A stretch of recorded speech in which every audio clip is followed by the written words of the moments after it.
Hello student. देखो बेटा, पिछले वीडियो में मैंने ब्लड कंप्लीट किया था और ब्लड में मैंने सारी चीज़ें आपको बता दी थी। और ब्लड को मैंने कौन से टिश्यू के अंतर्गत रखा था?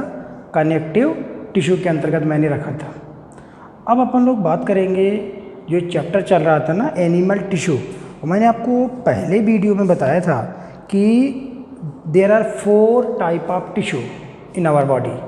हायर ऑर्गेनिज्म की बॉडी 4 टाइप के टिश्यू से मिलकर बनी होती है: इपिथीलियम, कनेक्टिव, मस्कुलर और नर्वस। उसके अंदर कनेक्टिव टिश्यू के अंदर बेटा ब्लड आ गया था, तो मैं ब्लड का डिटेल करने लगा था। ब्लड को मैंने अलग से पढ़ा दिया था। अब अपन लोग एक एक करके टिश्यूज़ के बारे में पढ़ेंगे। सबसे पहले आज अपन लोग पढ़ेंगे इपिथीलियम टिश्यू। तो कौन सा टिश्यू पढ़ेंगे बेटा? स्टडी करेंगे इपिथीलियम टिश्यू। Epithelium tissue. और मैंने जब आपको टिश्यू में पहले लेक्चर में जब मैंने बताया था, तो मैंने बताया था कि 4 टाइप के टिश्यू थे। उसमें से जो इपिथीलियम टिश्यू है, इसकी अगर ओरिजिन की बात करें, इपिथीलियम टिश्यू की जो ओरिजिन थी वो क्या थी बेटा? एक्टोडर्मल, कब मीजोडर्मल एंड एंडोडर्मल। तीनों ओरिजिन का होता है ये एंडोडर्मल। तो इपिथीलियम टिश्यू की ओरिजिन क्या होती है बेटा? एक्टोडर्म से या मीजोडर्म से या एंडोडर्म से या तीनों से। तो इपिथीलियम टिश्यू की ओरिजिन तीनों से होती है: ecto, meso and endodermal in origin. अब देखना, जो इपिथीलियम टिश्यू है, जैसे नाम से क्लियर है, इपी का मतलब होता है आउटर, इपी का मतलब है आउटर, और थीका का मतलब होता है, थीका का मतलब है कवरिंग, आउटर, और ये है कवरिंग। मतलब ऐसा टिश्यू हमारी बॉडी में, इपिथीलियम टिश्यू का जो फंक्शन है, it formed outer protective covering around body. जैसे स्किन देखो पूरी बॉडी को प्रोटेक्ट करने का काम करता है, आउटर कवरिंग बनाता है। इसलिए स्किन कौन से टिश्यू में जाएगा? Epithelium tissue. तो इपिथीलियम टिश्यू का काम क्या है? Those tissue which formed outer protective covering around body and around internal organ. जैसे हार्ट, लिवर, किडनी, ये जितने इंटरनल ऑर्गन है ना, उनको अंदर से क्या करना? प्रोटेक्ट करना। और ये टिश्यू क्या करता है? And epithelium tissue also formed lining around internal hollow organs. जितने भी हमारे अंदर इंटरनल हॉलो ऑर्गन्स है, जैसे आप हॉलो ऑर्गन की बात करो, ये बेटा एलिमेंट्री कैनाल है। ये क्या है? Alimentary canal. एक पाइप है, माउथ से लेकर एनस तक एक पाइप है, ये एक हॉलो पाइप है। तो इसको अंदर से क्या करना? इसकी लाइनिंग करने का काम कौन सा टिश्यू करेगा? Epithelium tissue. इंटरनली क्या करेगा? लाइन करेगा। जैसे बेटा, और ये मान लो यूरिनरी क्या है बेटा? ब्लडर। यूरिनरी ब्लडर भी एक इंटरनल हॉलो ऑर्गन है। इसको भी अंदर से लाइनिंग कौन करेगा? इपिथीलियम टिश्यू की यहाँ पर लाइनिंग होगी। तो कुल मिला के हमें एक चीज़ समझ में आई, इपिथीलियम टिश्यू का फंक्शन क्या है? ऐसा टिश्यू जो बॉडी को प्रोटेक्ट करे, इंटरनल ऑर्गन को प्रोटेक्ट करे, और जितने भी हॉलो ऑर्गन्स हैं उनको अंदर से क्या करेगा? लाइनिंग करने का काम करेगा। इसका काम ही है, ये प्रोटेक्टिव क्या बनाएगा? कवरिंग बनाने का काम करता है। ठीक। और इसकी ओरिजिन मैंने क्या बताई? Epithelium tissue ecto, meso and endodermal, तीनों ओरिजिन का टिश्यू होता है। अब देखना, अगर अपन लोग इपिथीलियम में बात करें कि आखिर इपिथीलियम टिश्यू के कैरेक्टरिस्टिक क्या होंगे? Characteristic of epithelium tissue, characteristic of epithelium tissue कि इपिथीलियम में आपको कौन कौन से मेन कैरेक्टर देखने को मिलेंगे। अब देखना, जो इपिथीलियम टिश्यू है उसके बेटा कई कैरेक्टर होते हैं। देखना, जैसे अपन लोग बात करें, इपिथीलियम टिश्यू जो है, इसकी जितनी भी सेल्स होंगी, 1, 2, 3, ऐसी जितनी भी सेल्स होंगी, सेल्स ऑफ इपिथीलियम टिश्यू, ये मान लो सेल है, cell of epithelium tissue always present in layer. आप देख रहे हो, लेयर में पाई जाती है। तो cell of epithelium tissue always present in layer, और जो लेयर में तो हैं लेकिन नीचे ये जो सेल्स हैं these cell rest on basement membrane. अब मैं इसका डिटेल कर रहा हूँ। और ये बेटा क्या कहलाती है? Basement membrane. Basement membrane. तो देखो इपिथेलियम टिश्यू की सेल हमेशा किस में होती है बेटा? लेयर्स में होंगी। और लोअर मोस्ट, अब देखना लेयर का मतलब क्या हो सकता है? एक लेयर हो सकता है 2 लेयर, 3 लेयर, 4 लेयर, कितने भी लेयर हो सकते हैं, लेकिन होंगी वो लेयर में। और लोअर मोस्ट जो सेल है वो हमेशा कहाँ रेस्ट करेगी बेटा? बेसमेंट मेम्ब्रेन पे रेस्ट करेगी। अब इसका डिटेल कर लेते हैं। अब बेसमेंट मेम्ब्रेन जो होती है, देखना बेटा ये है basement membrane. Basement membrane 2 layer से मिलकर बनती है। बेसमेंट मेम्ब्रेन कितने लेयर से मिलकर बनेगी? 2 लेयर से। ऊपर वाला जो मैंने रेड किया है इसे बोलते हैं बेसल लैमिना। क्या बोलते हैं? Basal lamina. बेसल लैमिना बोलते हैं, जो कि बेटा क्या है? थिन होता है। बेसल लैमिना क्या होता है? थिन। और नीचे की तरफ जो होता है ये फाइबर पाए जाते हैं। देखो मैंने पहले लेक्चर में इस चैप्टर के बताया था fibres, collagen fibre, reticular, elastin fibre.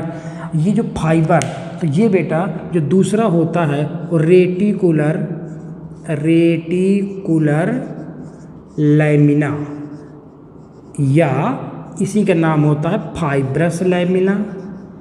Fibrous lamina ये कैसा लेयर है बेटा? ये थिक होता है। और एक चीज़ ध्यान रखना, आपने क्या देखा कि ये जो बेसल लैमिना हो गया ऊपर पतला वाला, नीचे वाला हो गया रेटिकुलर लैमिना। रेटिकुलर क्या थे बेटा? रेटिकुलर फाइबर्स होते हैं, इसलिए मैंने इसका नाम क्या दे दिया? फाइब्रस लैमिना भी बोल सकते हैं, क्योंकि रेटिकुलर फाइबर का बना हुआ। और देखना फिर मैंने बताया था हमारे शरीर में सबसे ज़्यादा पाया जाने वाला टिश्यू कौन होता है बेटा? Connective tissue. Connective tissue is the most abundant tissue. देखना अभी आगे पढ़ेंगे तो देखना इपिथेलियम टिश्यू की सेल हमेशा लेयर में होती हैं। लोअर मोस्ट सेल कहाँ रेस्ट करेगी? बेसमेंट मेम्ब्रेन पे करेगी। बेसमेंट मेम्ब्रेन 2 चीज़ से मिलकर बनी है। ऊपर की तरफ जो पतला है बेसल लैमिना, और नीचे की तरफ जो मोटा है वो रेटिकुलर लैमिना या फाइब्रस लैमिना। अब जो बेसल लैमिना है आखिर ये किस चीज़ का बना है? ये बेटा बना होता है म्यूकोपॉलीसैकेराइड। किसका बना है ये? Mucopolysaccharide plus glycoprotein. ग्लाइकोप्रोटीन की बनी हुई लेयर है। तो देखो बेसमेंट मेम्ब्रेन जो है अपर बेसल लैमिना है। बेसल लैमिना किसका बना है? Mucopolysaccharide plus glycoprotein. ये म्यूकोपॉलीसैकेराइड हो या ग्लाइकोप्रोटीन हो, इन दोनों का सिक्रीशन खुद इपिथेलियम सेल्स करती हैं। ये जो सेल्स है ना, ये सेल अपने नीचे एक चिपचिपी लेयर बना देती हैं जिसका नाम होता है बेसल लैमिना। और वो चिपचिपा पदार्थ क्या होता है बेटा? म्यूकोपॉलीसैकेराइड। और नीचे जहाँ बेसल लैमिना के नीचे फाइबर्स पाए जाते हैं। कौन से फाइबर पाए जाते हैं? Reticular fibre. कौन से फाइबर होते हैं? Reticular fibre. तो रेटिकुलर लैमिना या फाइब्रस लैमिना किसका बना होता है बेटा? Reticular fibres. रेटिकुलर फाइबर का बना है। और देखना मैं भी आगे बताऊंगा, चाहे वो कोलेजन फाइबर हो, चाहे वो इलास्टिन फाइबर हो, चाहे वो रेटिकुलर फाइबर हो, फाइबर हमेशा कनेक्टिव टिश्यू में पाए जाते हैं। तो एक्चुअली में ये जो पार्ट है ना, इसके नीचे और क्या होगा बेटा? कनेक्टिव टिश्यू होगा। ये reticular lamina is the part of connective tissue, underlining connective tissue. देखो ये इपिथेलियम रेड वाले से ऊपर मान लो आप, रेड वाले से ऊपर ये इपिथेलियम हो गया। इपिथेलियम की सेल ने अपने नीचे एक लेयर बनाई जिसका नाम है बेसल लैमिना। और इपिथेलियम टिश्यू हमेशा कनेक्टिव टिश्यू के ऊपर रखा होता है। ये नीचे कौन, जहाँ इपिथेलियम होगा उसके जस्ट नीचे कौन सा टिश्यू मिलेगा आपको? कनेक्टिव। तो ये पूरा कौन सा पार्ट है बेटा? ये कनेक्टिव का पार्ट है। इसका मतलब रेटिकुलर लैमिना किस टिश्यू का पार्ट है? Connective tissue. तो देखो इपिथेलियम टिश्यू की सेल हमेशा लेयर में है। सारी सेल कहाँ पे रखी हैं? Basement membrane. बेसमेंट मेम्ब्रेन 2 चीज़ से मिलकर बनी है, बेसल और रेटिकुलर लैमिना। अब आपसे बेटा क्वेश्चन पूछा जाए कि बेसमेंट मेम्ब्रेन का होना इपीथीलियम का कैरेक्टर है, ठीक है, लेकिन बेसमेंट मेम्ब्रेन कितने टिश्यू से मिलके बनती है? 2 टिश्यू से। बेसल लैमिना ने खुद किसने बनाया? इपीथीलियम की सेल ने नीचे सिक्रीट किया चिपचिपा सब्सटेंस, और रेटिकुलर जो लैमिला है ये नीचे पाए जाने वाले कनेक्टिव टिश्यू का पार्ट है। तो कुल मिला के बेसमेंट मेम्ब्रेन, इपीथीलियम और उसके नीचे पाए जाने वाले कनेक्टिव टिश्यू दोनों से मिल करके बनती है, ठीक। तो देखो इपीथीलियम टिश्यू का एक मेन कैरेक्टर क्या हुआ? पहला जो मेन कैरेक्टर हुआ, cells of epithelium tissue always present in layer and lower most cell rest on basement membrane. अब बेसमेंट मेम्ब्रेन पे आप क्वेश्चन कर लोगे, कितने पार्ट? 2 पार्ट। इसको किसने बनाया? इपीथीलियम सेल ने बनाया। ये किसका है? कनेक्टिव टिश्यू का पार्ट है। और देखना ये पहला कैरेक्टर हो गया। दूसरा अगर हम कैरेक्टर की बात करें, इपीथीलियम जो टिश्यू है, ये जो इपीथीलियम की जो सेल्स हैं ये टोटली नॉन वास्कुलर होती हैं। मतलब इपीथीलियम टिश्यू में कोई ब्लड सप्लाई नहीं पाई जाती। अब ब्लड सप्लाई बेटा कहाँ तक होती है? यहाँ होती है, आर्टरी वेन यहाँ तक आती हैं, यहाँ तक आएंगी। इसके अंदर कोई ब्लड सप्लाई नहीं पाई जाती। तो इपीथीलियम सेल टोटली क्या होंगी? नॉन वास्कुलर होती हैं, कोई ब्लड सप्लाई नहीं होगी। ब्लड सप्लाई बेसमेंट मेम्ब्रेन के नीचे तक होती है।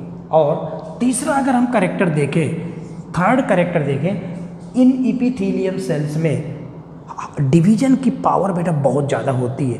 जैसे मान लो ये ओरल कैविटी है, माउथ है आपका, ये माउथ भी तो हॉलो कैविटी है ना, इसके चारों तरफ भी कौन सा टिश्यू होगा आपको? इपीथीलियम। क्योंकि मैंने पहले बताया इपीथीलियम का काम क्या है? जितने भी हॉलो ऑर्गन्स हैं उनके अंदर लाइनिंग बनाना।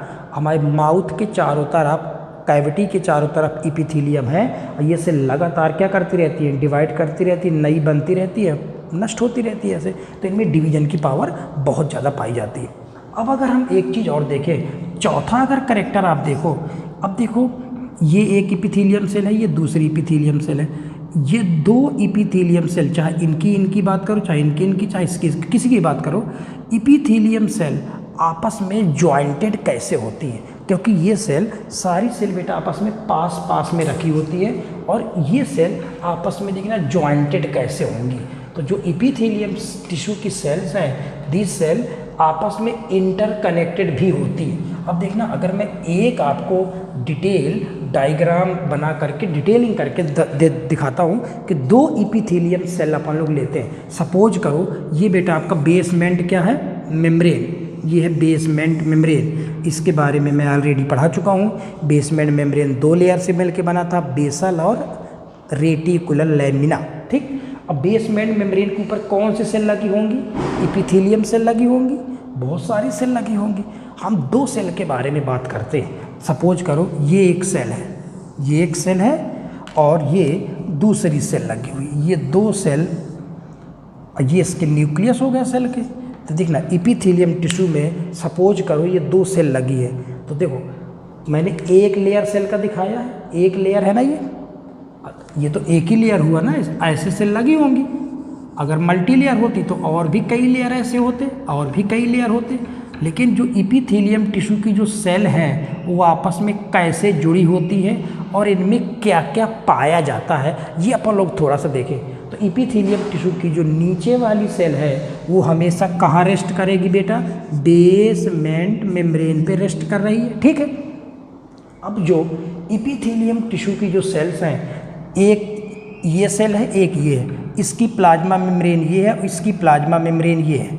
अब दोनों सेल जो इपीथीलियम टिश्यू की जो सेल हैं, इनकी प्लाज्मा मेम्ब्रेन आपस में इंटरकनेक्टेड भी होती है। ये देखो आपस में क्या होती है? इंटरकनेक्टेड। ये देखो आपस में कुछ ऐसे इंटरकनेक्टेड आपको देखने को मिलेंगी।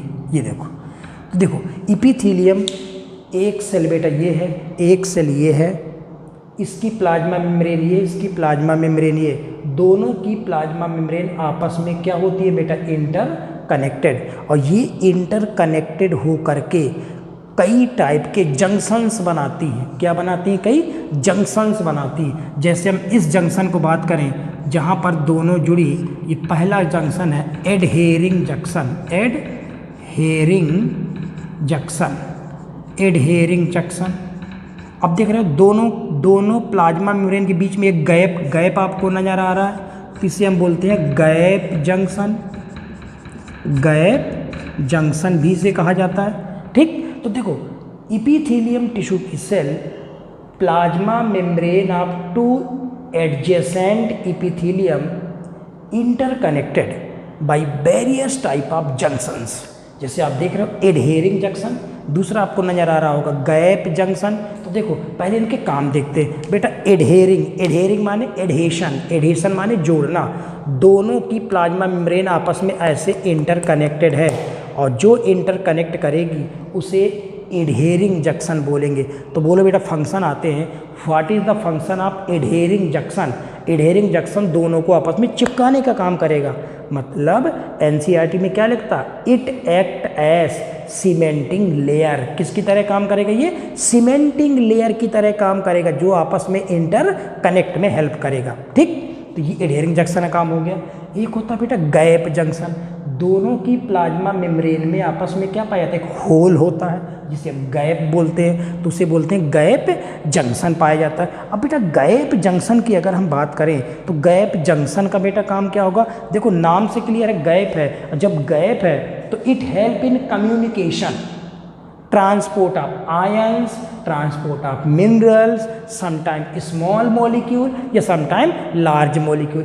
हो सकता है इस सेल से कोई चीज़ इस सेल में जानी है या यहाँ से यहाँ जानी है, और किसके थ्रू बेटा आर पार जाएगी, गैप जंक्शन। तो गैप जंक्शन का काम क्या हुआ, communication, transport of minerals, transport of ions. ठीक, इसके अलावा बेटा एक डायग्राम में एक जंक्शन नहीं यहाँ पे नजर आ रहा, एक जंक्शन होता है टाइट जंक्शन। कौन सा होता है, टाइट जंक्शन। टाइट जंक्शन का काम क्या होता है, 3 जंक्शन लिखेंगे एनसीईआरटी में। एडहेरिंग का काम जोड़ना, गैप का काम कम्युनिकेशन, एक होता है टाइट जंक्शन। टाइट जंक्शन पूरे इपीथेलियम जो टिश्यू है, 2 सेल है ये, दोनों सेल को, अच्छा पहले एक चीज़ देखो, ये जो 2 सेल है ना, ये 2 सेल हो गई, दोनों सेल के बीच में ये बेटा गैप होगा, ये गैप, इस गैप का नाम क्या होगा, इंटरसेलुलर स्पेस। क्या नाम होगा, इंटरसेलुलर स्पेस। यहाँ पर क्या होगा, इंटरसेलुलर स्पेस, और यहाँ पर भरा क्या होगा, जो लिक्विड भरा होता है उसका नाम होता है इंटरसेलुलर फ्लूइड। इंटरसेलुलर फ्लूइड मैंने पहले वीडियो में बताया था इस चैप्टर के, या एक्स्ट्रा सेलुलर फ्लूइड, इसी को क्या बोलते हैं, एक्स्ट्रा सेलुलर फ्लूइड। तो बेटा एक प्रॉपर्टी इपीथेलियम की और हो सकती है कि देख रहे हो आप, इपीथेलियम टिश्यू की सेल आपस में इंटरकनेक्टेड हैं, ठीक है। जब बेटा इंटरकनेक्टेड होंगी तो जो इंटरसेलुलर स्पेस है वो कम होगा या ज़्यादा होगा। जैसे हम कनेक्टिव की बात करेंगे, कनेक्टिव में जैसे सपोज करो ब्लड में आरबीसी होती हैं, डब्ल्यूबीसी, प्लेटलेट्स। तो जो आरबीसी है सब आपस में जुड़ी थोड़ी हैं, सब अलग अलग आरबीसी हैं। जब अलग अलग होंगी तो बेटा उनके बीच में गैप ज़्यादा होगा, जबकि यहाँ पे जितनी भी सेल हैं वो सबकी प्लाज्मा मेम्ब्रेन आपस में इंटर कनेक्टेड है। तो जब जुड़ी है तो गैप तो बेटा बीच बीच में कम मिलेगा ना, तो इंटर सेलुलर स्पेस क्या मिलेगा इपीथेलियम में, बहुत ही कम मिलेगा। जब स्पेस कम होगा तो वहाँ इंटर सेलुलर फ्लूइड भी क्या हो जाएगा, बहुत कम हो जाएगा, या एक्स्ट्रा सेलुलर फ्लूइड भी कम पाया जाता है। अब बताओ जो सेल है, सेल के बीच में जो फ्लूइड है, मैंने कहा इंटर सेलुलर फ्लूइड भरा होता है, ठीक। अब बताओ ये फ्लूइड लीक भी तो कर सकता है, ये फ्लूइड निकल भी तो सकता है बाहर, लेकिन ये फ्लूइड बाहर ना निकलने पाए वो जंक्शन कौन सा होता है बेटा, टाइट जंक्शन। टाइट जंक्शन दोनों सेल को आपस में इतना टाइट रखता है, टाइटली पैक करता है कि उसके अंदर जो भी इंटरसेलुलर फ्लूइड है वो बाहर लीक ना करने पाए। तो देखो तीनों के फंक्शन समझ में आए। बोलो, एडहेरिंग जंक्शन का काम सीमेंटिंग लेयर, कनेक्ट करना, गैप का काम कम्युनिकेशन, टाइट जंक्शन का काम prevent leakage of substance from tissues, tissue से कोई भी एक्स्ट्रा सेलुलर फ्लूइड लीक ना कर जाए, ठीक। और तो देखो अपन ने इपीथेलियम के बेटा करेक्टर पढ़ रहे थे। पहला करेक्टर मैंने क्या बताया कि इपीथेलियम की सेल हमेशा बेसमेंट मेम्ब्रेन पे पाई जाती है। दूसरा मैंने बताया इनमें कोई ब्लड सप्लाई नहीं होती। तीसरा मैंने बताया इन सेल में हाई पावर ऑफ क्या होता है, डिवीजन। चौथा क्या हो सकता है कि इनमें लेस इंटरसेलुलर क्या होता है, स्पेस, इसलिए इनमें लेस इंटरसेलुलर क्या भरा होता है, फ्लूइड।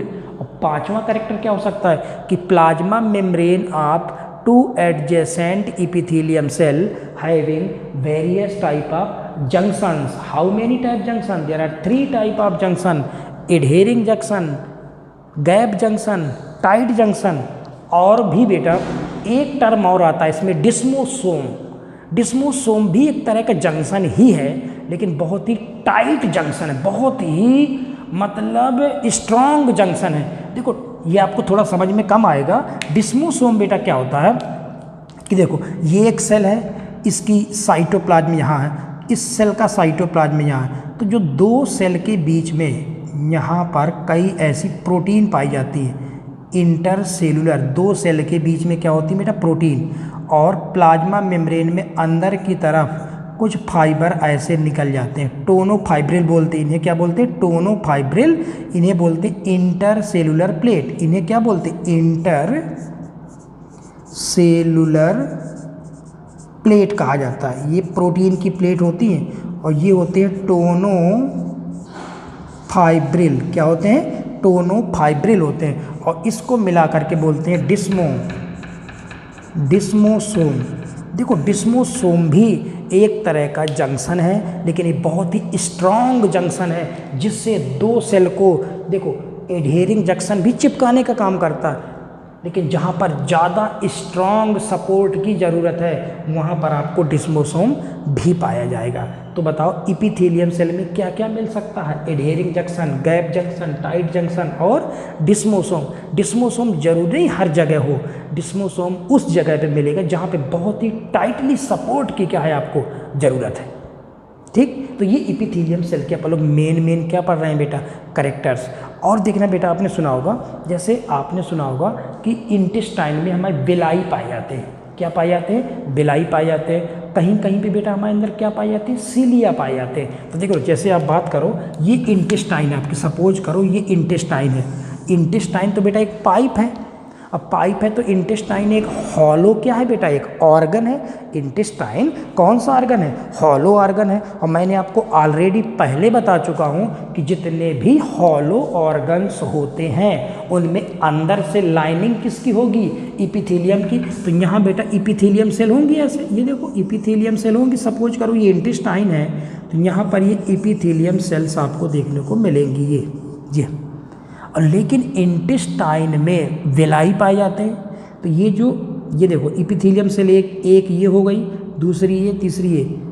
कहीं कहीं पर जैसे बेटा आप नाक की बात करो, ये सपोज करो आपका नाक है, नोज वाला ये पार्ट है, नोज भी हॉलो पार्ट है। तो यहाँ पर भी इपीथेलियम की लाइनिंग आपको देखने को मिलेगी। ये देखो इपीथेलियम की लाइनिंग। तो कुछ जगह पर देखो इपीथेलियम की लोअर मोस्ट सेल तो कहाँ है? बेसमेंट पर। ये कौन सी सरफेस है इसकी? फ्री सरफेस है ये। तो कहीं कहीं पर इपीथेलियम के फ्री सरफेस में क्या हो सकते हैं बेटा? विलाई हो सकते हैं। या जैसे नाक में बात करें तो नाक में बेटा क्या पाए जाते हैं? सीलिया हो सकते हैं। नाक में डस्ट पार्टिकल को रोकने के लिए क्या पाए जाते हैं? सीलिया पाए जाते हैं। इंटेस्टाइन में क्या पाए जाते हैं? विलाई पाए जाते हैं। तो देखो नेक्स्ट बेटा पॉइंट क्या हो सकता है कि इपीथेलियम टिश्यू की लोअर मोस्ट सेल तो कहाँ रेस्ट करेगी?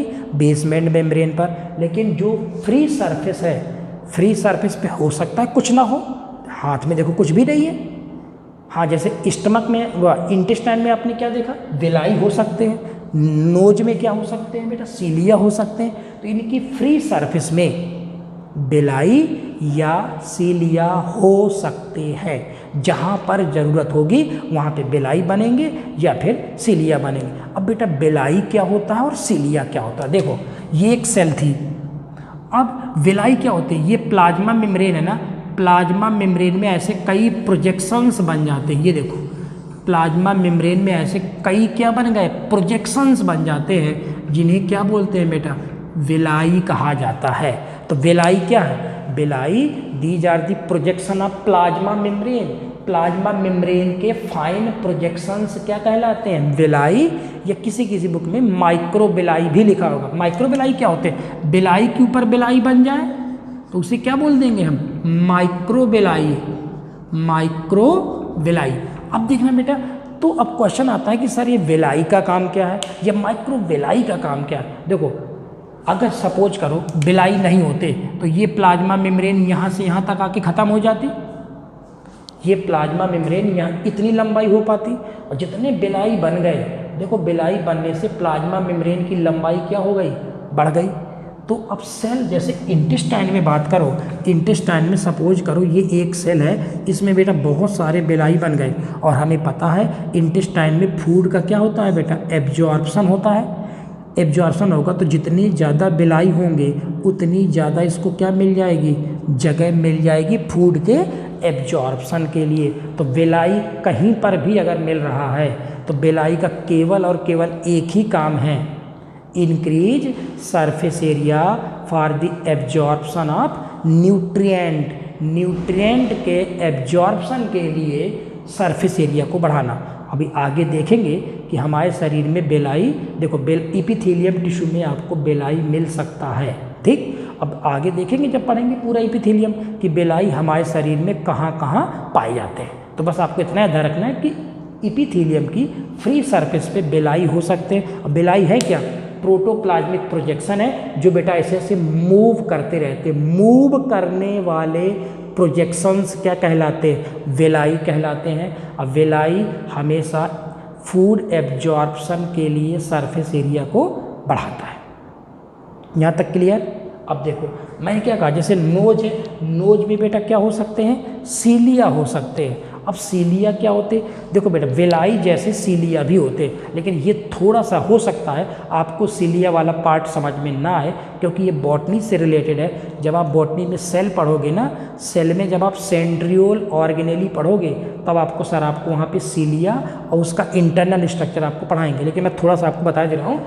देखो बेटा हो, ये विलाई समझ गए, सीलिया क्या होते हैं। देखो ये जो सीलिया के बारे में अगर हम देखें तो यहाँ पर सेंट्रियोल होते हैं, सेल में क्या पाया जाता है बेटा, सेंट्रियोल। सेंट्रियोल से एक रॉड निकलती है, क्या निकलती है, सेंट्रियोल से एक रॉड निकलती है ये, और इसके चारों तरफ ये बेटा क्या पाया जाता है, प्लाज्मा, ये मेम्ब्रेन थी, ये देखो प्लाज्मा मेम्ब्रेन आ गई इसके चारों तरफ, ये देखो ये क्या बन गई बेटा, सीलिया। तो सीलिया के अंदर आपने देखा कि एक रेड कलर का क्या है बेटा, स्ट्रक्चर है, उसके चारों तरफ प्लाज्मा मेम्ब्रेन है, ये स्ट्रक्चर कहलाता है सीलिया। सीलिया हमारे शरीर में दो ही जगह पाए जाते हैं जनरली, कहाँ कहाँ बेटा, एक तो पूरे रेस्पिरेटरी ट्रैक्ट में, नोज से लेकर के लंग्स तक, ट्रैकिया, ब्रोंकी, इन सब जगह क्या पाए जाते हैं, सीलिया। क्यों, क्योंकि यहाँ पे सीलिया का काम क्या है बेटा, डस्ट पार्टिकल को ट्रैप करके ऐसे सीलिया मूव करते रहते हैं जिससे म्यूकस के माध्यम से डस्ट पार्टिकल को कहाँ निकाल दिया जाए, बाहर थ्रो आउट कर दिया जाए। और सीलिया बेटा पाए जाते हैं फीमेल रिप्रोडक्टिव सिस्टम के फैलोपियन ट्यूब में, क्योंकि फैलोपियन ट्यूब में ओवम और स्पर्म के मूवमेंट में क्या करेंगे, सीलिया हेल्प करेंगे। तो देखो सीलिया इपिथेलियम टिश्यू के फ्री सरफेस पे या तो बिलाई मिल सकते हैं या फिर क्या मिल सकते हैं, सीलिया मिल सकते हैं। बेटा सीलिया के अंदर एक रॉड होता है और इसकी ओरिजिन जहाँ से होती है, देखना ये बॉटनी में आप पढ़ोगे, जहाँ से होती है इसको बोलते हैं बेटा बेसल ग्रेन्यूल। क्या बोलते हैं, बेसल ग्रेन्यूल कहा जाता है। मतलब सीलिया की ओरिजिन बेटा कहाँ से होती है, बेसल ग्रेन्यूल से सीलिया की ओरिजिन होती है, और उसके अंदर एक रॉड लाइक स्ट्रक्चर पाया जाता है। इस रॉड लाइक स्ट्रक्चर का नाम होता है एक्सोनीम। क्या नाम होता है, एक्सोनीम्स। ये आप बॉटनी में पढ़ो तो समझ में आ जाएगा, क्योंकि सर आपको सेल में इसका इंटरनल स्ट्रक्चर काट के दिखाएंगे, ठीक। तो ये सीलिया हो सकते हैं। अब बेटा हमारे शरीर में सीलिया दो तरह के होते हैं, देखना दो तरह के सीलिया होते हैं, एक होता है काइनोसीलिया और एक होता है स्टीरोसीलिया। कौन कौन सीलिया होते हैं, काइनोसीलिया और स्टीरोसीलिया। काइनोसीलिया बेटा है ये होते हैं ट्रू सीलिया, ट्रूसिलिया, ये जो डायग्राम बना है काइनोसिलिया का बना है, और स्टीरोसिलिया मतलब होता है फॉल्स सीलिया। ये सीलिया है ही नहीं बस, लेकिन अपन बोलते हैं ना जैसे स्टीरोसिलिया होते हैं या काइनोसिलिया, आपने कह तो दिया सीलिया, लेकिन रियल सिलिया कौन होते हैं बेटा? काइनोसिलिया। अब आप देख रहे हो ये जो डायग्राम बना है, ये डायग्राम किसका बना है? काइनोसिलिया। काइनोसिलिया क्या है बेटा? इनकी ओरिजिन कहाँ से होगी? बेसल ग्रेन्यूल से। और ये जो मैंने एक्जोनीम आपको बताया ना, ये एक्जोनीम एक रॉड लाइक स्ट्रक्चर है, प्रोटीन का बना हुआ एक रॉड है, प्रोटीन की एक रॉड है, ठीक। और ये बेसल ग्रेन्यूल से ओरिजिन होगी। जबकि बेटा स्टीरोसिलिया क्या होते हैं? स्टीरोसिलिया आर वेलाई, स्टीरोसिलिया एक तरह के वेलाई लाइक ही होते हैं, बस वेलाई में और स्टीरोसिलिया में अंतर इस चीज़ का है, जो प्रोजेक्शन मूव करे, जो प्रोटोप्लाज्म का या प्लाज्मा मेम्ब्रेन का जो प्रोजेक्शन मूव करे वो है वेलाई, और जो मूव ना करे वो है स्टीरोसिलिया। समझ गए ना? देखो रियल सिलिया कौन है? काइनो। काइनो की ओरिजिन कहाँ से होगी? बेसल ग्रेन्यूल से, इसमें प्रोटीन का रॉड होगा। इसकी उत्पत्ति कहाँ से हुई? प्लाज्मा मेम्ब्रेन से हुई, लेकिन ये बेलाई लाइक स्ट्रक्चर, लेकिन इममूवेबल बेलाई लाइक स्ट्रक्चर। तो बताओ क्या बेटा बेलाई की उत्पत्ति बेसल ग्रेन्यूल से हुई है क्या? कुछ नहीं है।